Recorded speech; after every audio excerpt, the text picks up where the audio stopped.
On July 18, 2025, the Lapu-Lapu City Public Employment Service Office PESO successfully held a local job fair at the third floor of Gasano Grand Plaza Mactan in Basak, Lapu-Lapu City.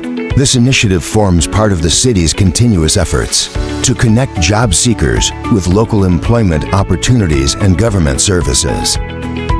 20 were identified as displaced workers, individuals who recently lost their jobs and are actively seeking re-employment. We would like to thank as well partidos ng mga lawyers. Ato sila tagaan o masipang bakbak. Tapos yan pag ginato para mahay na yun mo. So, of course, maghatag din sila na ito kahong dahil kayo na makatrabaho at ito ang mga pinalanggang job seekers. No? Tungkol, nag-offer din sila of 2,360 sa mga job vacancies para na ito. So, wag kita muhulong, no?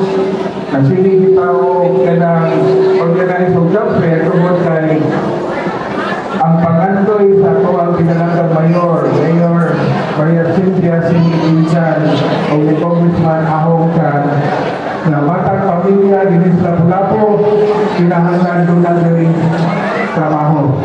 At the same time, we would like to also thank the Philippine Marine Corps. So kisa ito gusto mga-apply, isa'y sundalo or isa'y part sa organization sa Philippine Marine. No, naa sila karon aron manawag ang mga aplikasyon.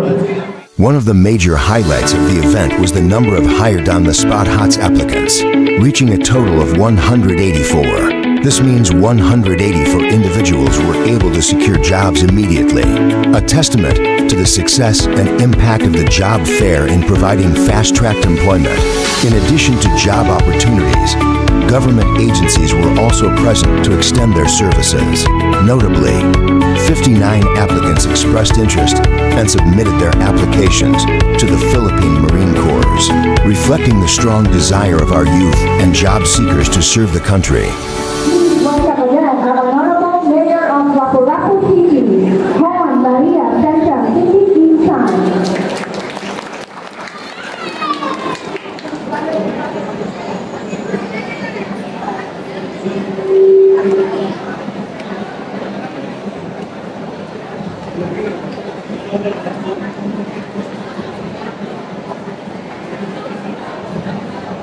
Ay, punta na mong paraan.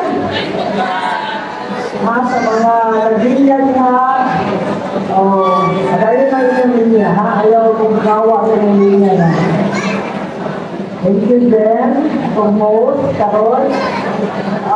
To our Gaisano Store Operations Manager, we have Mr. Ernest Panosilio.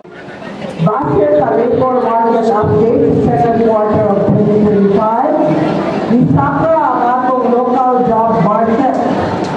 Naka-register na ta o kapin 6,922 ka mga job seekers o increase din o 25% given sa first quarter. Ang mga employers na nato na may appeal sa atong recruitment program, Isaka o 14.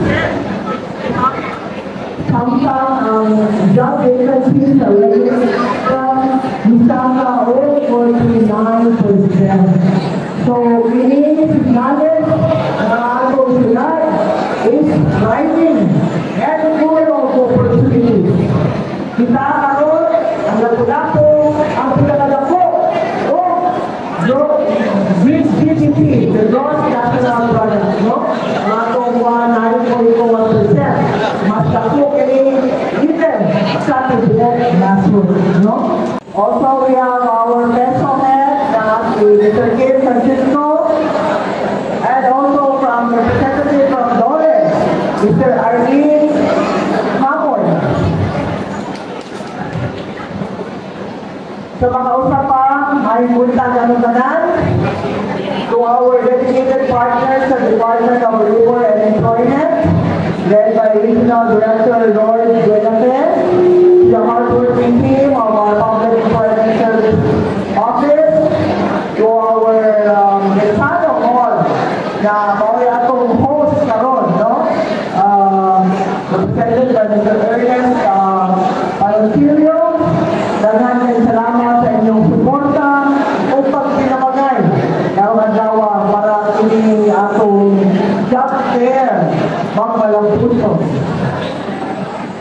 Tagan ako na successful dito ang atong job fair, no? I think we have 800 applicants. Ito ang high on the spot, 15 na. Ang atong high on the spot, kaya alas 11 pa sa Kabutagon. So nakapatay up to 5 o'clock.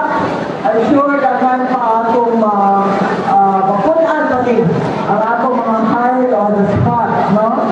But today, hindi namin sa pagpangita o trabaho. It's discovering a new path, a new beginning, and a better future. This job fair is a bridge to your dreams. Mauni ang iyong tsansa sa pagpalambo, pag-create o life na inyong ipangandoy na sikat pa sa inyong pagkaibigante, hantod mo ni graduar o karoon na pagpagita pa ang napanahon. So, 2,316 local job vacancies na available sa mga dawa, gikan sa 22 na mga kumpanya.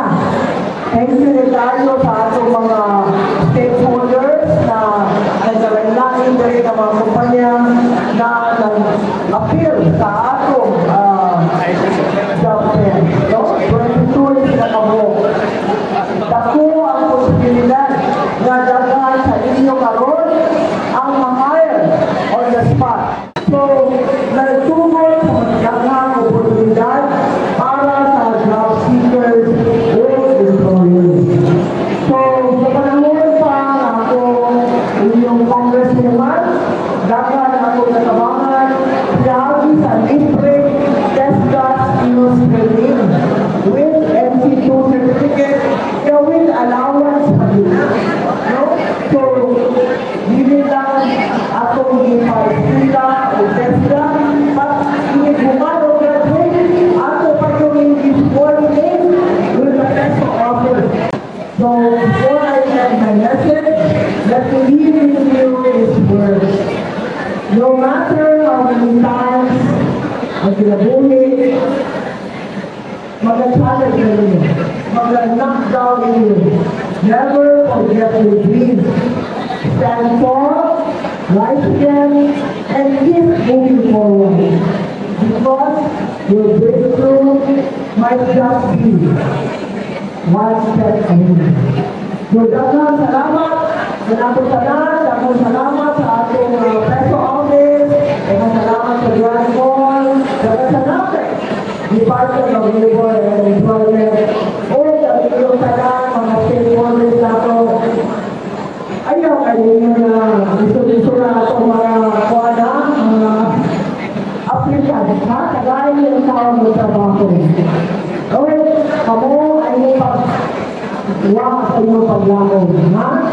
At ako na rin ang mga atong mga kumpanya, no? Na tagaan ng tawag mo.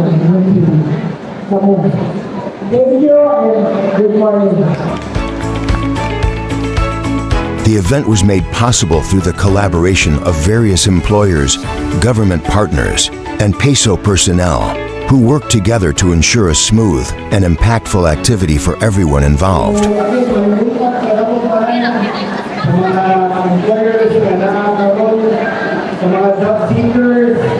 Thank you, Carlo, for your pagkumari. Good luck sa inyong kalan. And hopefully, makakita ang inyong trabaho sa inyo. Not only for yourself, but also for your family. The Lapu-Lapu City Government and PESO remained committed to supporting employment and livelihood initiatives that directly benefit our constituents, especially those who are in most need, such as the unemployed, PWDs, and displaced workers. Once again, thank you to all our participating employers, partner agencies, job seekers, and to the management of Gasano Grand Plaza Mactan. Together, we continue to build a stronger and more inclusive workforce for Lapu-Lapu City.